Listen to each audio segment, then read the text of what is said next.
Guys, nandito kami ngayon sa Uniqlo.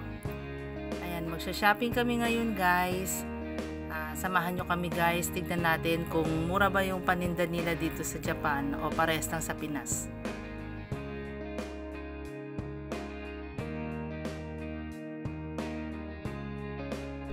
Ayan guys, tignan nyo yung mga naka-display na mga damit dito sa Uniqlo dito sa Japan. Kung ano yung mga naka-display at saka yung kung ano yung pagkakaayos, kaparehas din sa Pinas. Pati yan yung may mga print na mga anime na yan guys, makikita nyo rin sa Uniqlo sa Pinas. Ayan, ang pinagkaiba lang nila guys, medyo mas mababa yung presyo dito. Kagaya nito guys, ayan, yung mga damit na yan, nasa 1,990 sa yen. Pag kinonvert mo sa peso, nasa 700 plus lang. Ayan, tignan pa natin yung mga ibang damit guys, kung talagang mababa nga yung mga presyo. Ayan, eto makikita nyo rin ito sa mga Uniqlo sa Pinas, yung mga design na yan ng mga damit.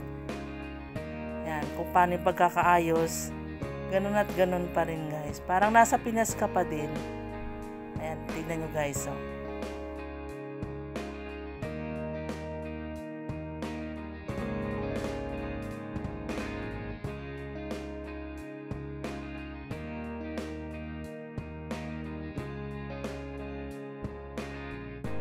Ayan, mga pants na yan guys, nasa 1,990 yen. Kinonvert mo sa peso, nasa 700 plus lang.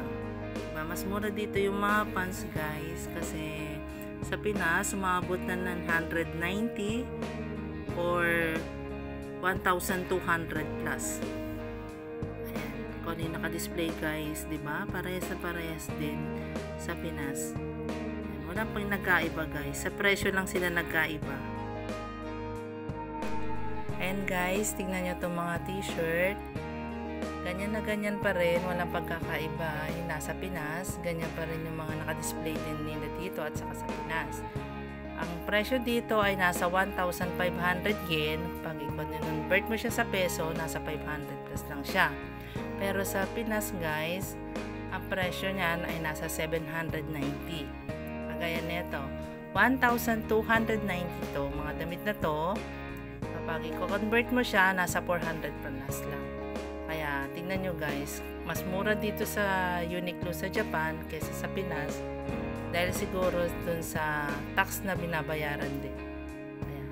Ayan guys, tara samahan nyo kami at mag-iikot-ikot muna kami at magsha-shopping muna kami guys.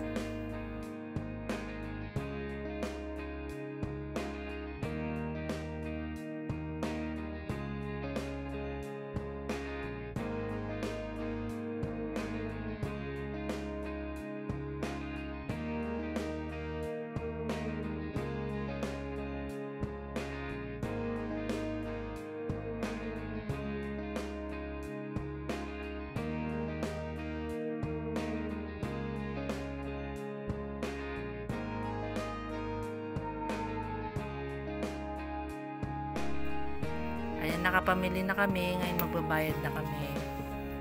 Pero dito guys, sa Japan, Uniqlo dito sa Japan, walang cashier. Ngayon, sa machine kami magbabayad guys. Tignan nyo kung paano kami magbayad guys ha. Ayan, kukuha tayo ng paper bag. Ang paper bag dito, may bayad din. Kaparehas lang din sa Pinas, may bayad ng paper bag. Pero tignan nyo guys, yung machine, ilalapag nyo lang yung basket kasama ng mga damit. Madidetect na ng machine kung ilang items at kung ano mga presyo ng mga damit na pinamili nyo. Ganyan ka-high-tech ang machine dito sa Japan. Ayan, hindi nila kailangan ng maraming employee para makapagbayad ka lang. Tignan nyo naman guys, diba? Pati paglalagay ng mga damit nyo sa paper bag, self-service din dito guys. Ayan, ikaw mag-aayos, lalagay ng mga damit sa paper bag.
Ngayon guys, yung mga hanger at saka yung basket, kailangan natin ibalik.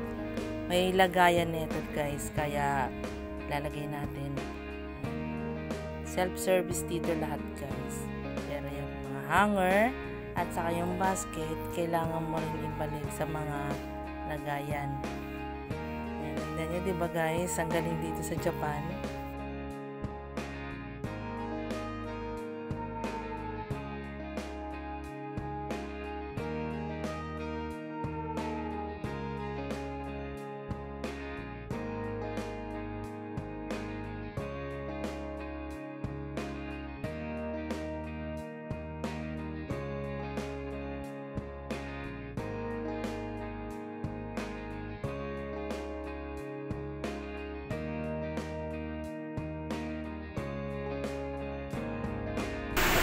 Ayan guys, tapos na kami mag-shopping dito sa Uniqlo.